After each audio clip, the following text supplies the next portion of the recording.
What's up guys, it's JD from the Gadgets Boy and I'm here with the Galaxy S9 Plus.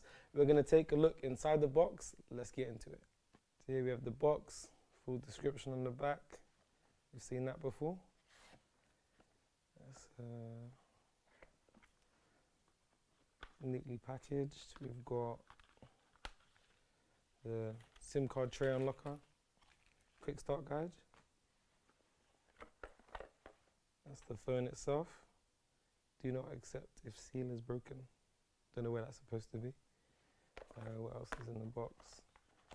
We're actually in Spain, so we got given one with a European charger, which is handy. USB connector.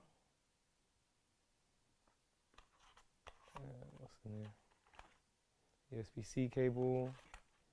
AKG headphones. They look like the same ones that we have with the S8. Yep, they are.